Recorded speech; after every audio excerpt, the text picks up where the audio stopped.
What number is this, Kirk? I don't even know. It's 9. 9, practice number 9, good. So they all run together, but I thought it was good. We got some good worked some red zone. Got a chance to get some skelly work. You know, Jarrett's back getting skelly work this week, so that's good. Getting his timing back, and you know, really like the progress our guys are making. We got some young guys that are getting some opportunities, which is really good for them.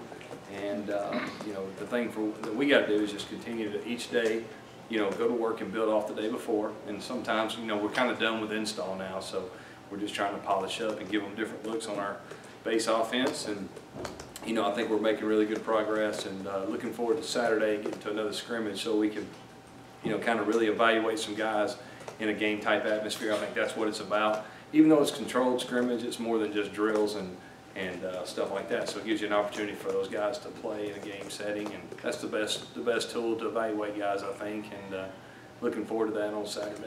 All right. Any questions? So what your takeaway from last Saturday, that first scrimmage? I thought we did some good things up front. We had some young offensive linemen that got a lot of work, and obviously they're going against a good front every day. After watching it, I thought we'd made some progress there. Disappointed we had too many turnovers, put the ball on the ground with 3 interceptions. Not good to do that. But overall, you know, I was really pleased with the O-line and the progress that they made, and that was kind of their first live action too, you know, in a scrimmage setting. So that was good. I thought our pace was pretty good, which was important. A lot of times when you get to a scrimmage, then guys kind of slow down, right? The quarterback stands back there and he's not assertive, and the offensive line then will get down, and everybody's hollering, get down, get down, get down, and all that stuff. So we didn't have a lot of that. Just disappointed in the turnovers, and other than that, you know, I thought I took away from the scrimmage. My takeaway from it was we made some progress.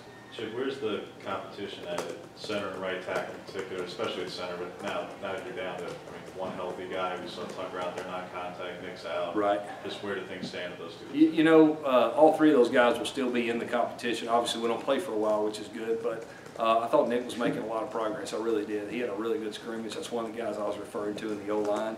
I think Tucker Brown is a solid guy that's played a lot, so you like that. He's got experience, and you know, I think that's always important. You can't underestimate experience, and Tucker brings that to us. And then Caleb Kim, I thought, made progress too, and now he's running with the first group and getting some really good work, and for him, that's really good experience. So there is still a competition there. It'll go all the way into fall camp, I would think, and especially with some injuries now.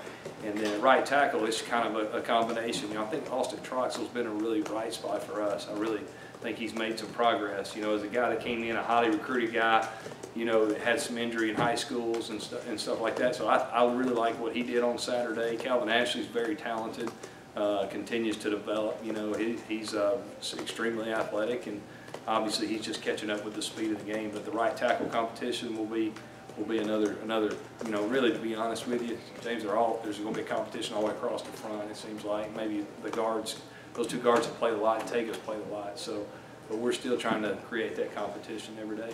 How has it been made more difficult just with all the injuries you've had to deal with on offense, with 2 receivers down, Cedric Jackson non-contact, obviously Nick, and then all the other guys in orange jerseys? Or how have you combated that? What have you been doing? Well, and then our quarterback too, you know, so you're talking about in the passing game, timing's important. But the one thing we kind of look at it is it gives an opportunity for us to really evaluate some other guys that maybe wasn't getting reps, you know. For instance, at quarterback, you know, Jarrett being limited, now that's created a lot of opportunities for Joey Gatewood, which, you know, how much would he get if Jarrett and Malik both were going? I don't know. You know, that'd been, so we kind of came into this because we knew way back this was going to happen. So it's been really good for Joey, and I think at wideout, I think that's, you know, you got to turn it into a positive and let those guys that are getting some reps now get some work and evaluate them, and then you kind of know, because one thing we do know is some of the guys that we're missing, they played some for us. So those guys, you kind of got an idea what they can do. When you lose 2 of your top receivers, explosive guys, and Eli and Will, and maybe not have them next season, how does that affect you when you're going into summer? And are you telling these young receivers that are coming in, hey, we're probably going to count on you more than we were expecting? Oh yeah, you know, you sign guys these days, and you anticipate they'll get an opportunity to play early. And a lot of them want that anyway. But obviously, you know, sometimes the situation creates more opportunity maybe than you anticipated. And you're right, that's going to create some opportunities for those guys, and also some guys that are here right now that maybe weren't getting as many reps. So again, we're going to turn it into a positive and get some guys some reps and see who can play. It'll change once those guys arrive, Chip. What do the 2 and 3 positions look like? Obviously, Ryan, I know is there, but I mean, is Griffin the only 3 you have, right? I mean, who else is out there? Well, we could play with a bigger set too. Maybe play Sal there some. That we can do some different things to get different guys there. We have played Griffin there some too. Kind of each group, we just play different personnel groups and still get in the same sets that we would get in with Will or whatever. But you're right, Ryan's back now. He's solid. I like what he's doing there, and again, we're just trying to piece it together and get some guys some reps that maybe wasn't going to get some. Chip, speaking of backup wide receivers, what have you seen out of Marquise McClain and Shedrick Jackson so far this spring? I thought Shedrick was really making, for a freshman, getting here early, that was big for him. He was really making some progress, and you can tell he was well coached in high school, came from a really good program. He was kind of ahead of the game, maybe because of that, and was doing a great job competing, and just trying to get him back as quick as we can. Marquise. Marquise is doing better. He's getting good. I think he's made some progress and done some good things. He's still very talented. Obviously, you know that. You've seen him, and for him, it's just continuing to improve and kind of tighten up on the details of the position. Can you talk about the running back competition? Yeah, that we're still rotating those guys through. I think Cam and Malik are 2 veteran guys. I say veteran guys that have played the most. Those guys have done a nice job. I think they're continuing to improve. You kind of got, as a coach and maybe the quarterback, you got some confidence in them because they played, right? So I think those guys are continuing to grow. I think Booby Whitlow's continuing to get better and better and better. He's a young guy that needs some reps. Devin Barrett's looked good at times. Asa Martin's he's got some natural instincts running between the tackles, so I really like what he can do. And then I noticed today he got out and caught a couple option routes, so that was good. Overall, I think that group, like I've told you before, that group is a talented group. We just got to figure out what combination we're going to play with. You're not going to play with all of them at once probably, but it'll come down to who you trust the most in pass protection, which is huge for me, from this coordinator seat, that we got guys that we trust will block the right people. And a lot of times for young backs, I think it's more about playing without the ball than with the ball. When you hand them the ball, they're pretty good. When they have to run routes and have to protect, understand, the coverage and the fronts, then sometimes it takes a while. But I like their progress. When you got in the scrimmage situation, the defensive line make it tougher on those running backs? No question. Those guys are really talented, good players. And when you have a young and experienced offensive line, you're gonna have some battles like that. But we hit a few runs the other day that like I told you, I was kind of pleasantly surprised with that group up front. And I think sometimes you get into a pace, and that helps a little bit because those guys maybe are tired. But you got to get that first down to get in pace, the first one. And we did that a few times, and again, it came down to turnovers for us. We shot ourselves in the foot by turning the ball over. Coach Malzahn mentioned that he's wanting a depth chart from all of his assistants by the end of spring, and when it comes to running back spot, could you foresee at the end of spring be able to say this is our guy heading into the summer, or do you think it's going to be difficult and have to be settled in August?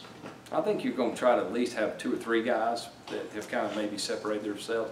You'd like to have a 1 or 2 and all that. I don't know that we'll get to that. We might, but I think at least when you're trying to rep 5 or 6 guys, you'd like for at least some separation in there. Maybe get your top 2 or 3 guys. I think that's probably what we're aiming for. I don't know how much wildcat you guys run this spring, but when you lose a guy like Carry On is obviously really good at that. Yeah. Who possesses the skill set? Obviously, I'm guessing Malik because he's a quarterback, but I mean, who possesses the skill set maybe among the natural running backs?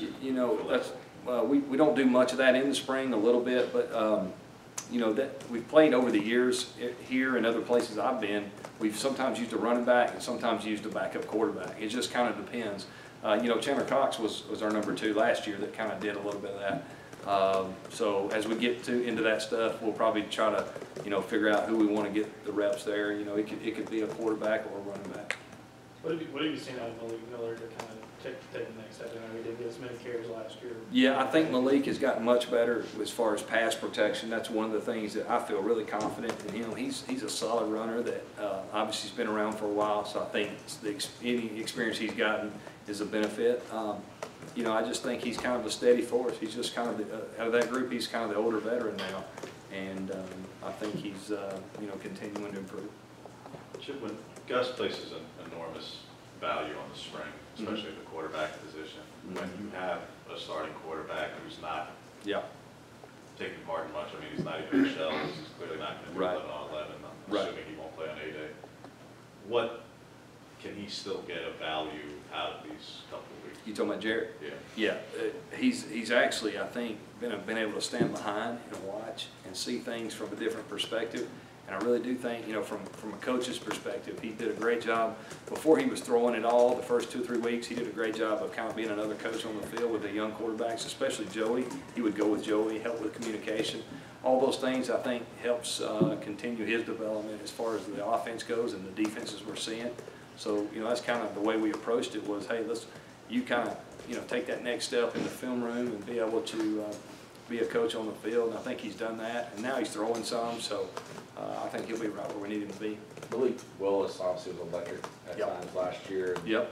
you know, we heard he had like 3 interceptions in the scrimmage. What do you see from him in the scrimmage, and just how's his decision making as a passer right now? It's better. He's definitely improved. You know, he was here early last year, and there were some frustrating days with him in last spring for sure.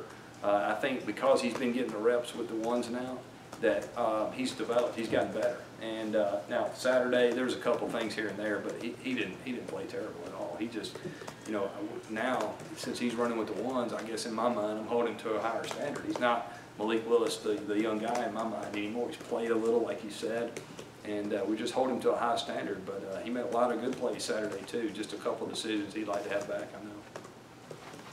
Chip, just something kind of recruiting related with the injuries and stuff. You do have, as a team, you have 1 opening left for the fall at least, and you could get 1 grad transfer. I know you're looking on the offensive line. Has the injuries at receiver in any way changed the outlook from the offense to potentially pursuing graduate transfers this offseason? Not right now, probably not. I mean, I think you always keep the door open for the possibilities. You didn't go into the spring anticipating what the things that have happened to us. So you're right, there might be some consideration, but I think we'll just kind of evaluate that at the end of spring. And you know, again, sometimes you make the best decision on the information you have at that time, and we'll just have to see how it plays out. Is Nick Craig ready to step up and potentially see his role expand? I hope so. I hope so. You know, he played pretty well toward the end of the season, had a couple touchdowns maybe, and I think he's had a good spring. He has been a bright spot. I think he's improving and getting more comfortable, becoming a little more vocal too, I think, which is, Nate's a quiet kid if you get to know him. So I'd like to see him be a little more vocal, and I'm hoping that we'll see that this year. You go into the spring, do you have okay, this is where we want to be when we're done? For specific things you want to accomplish? You know, really our goal is to come out of spring and really everybody understand the base offense. That's the whole goal. We're not really scheming or trying to against the defense, or we're not, you know, it's not like planning for a game. So for us, it's want all our guys to have an understanding of the offense, and that's even more so now because of the situation we're in with some guys that missing and banged up or whatever. So I think for us, we got to continue to make sure that we teach the fundamentals of the offense in detail, and hopefully when the guys do their homework this summer, they'll build off that, and then we'll get in the fall. Would you like to have Noah Igbenogany back at receiver? Oh, sure I would. I mean, he's a talented guy. He's done well over there at DB too. So, you know, I think Noah's approach is kind of like mine. You know, whatever's best for our football team. I know we lost a really good corner last year, and you know, he's done well over there for sure. But you know, we'll see how it turns out. You get some. Anticipate getting him back on offense before the Well, end of spring? he was back the other day, Okay. so he's back and forth some. Today, he was on defense today, but yeah, he comes back and forth, and I tell you what, he's looked good over there at corner some, and we'll see how it goes. How tough is that to do, and is he a guy that could possibly do some of that even into a season? You know, I don't know. Maybe it's too early to tell. I think that's really hard to do in the SEC for sure, but I think for us, it was just a matter of how we're trying to evaluate him. You know, can he really do that? Because our team's got a need there, especially before we had the injury. So we'll kind of probably reevaluate everything after spring. All right, Coach. Is that it? Thank you. All right.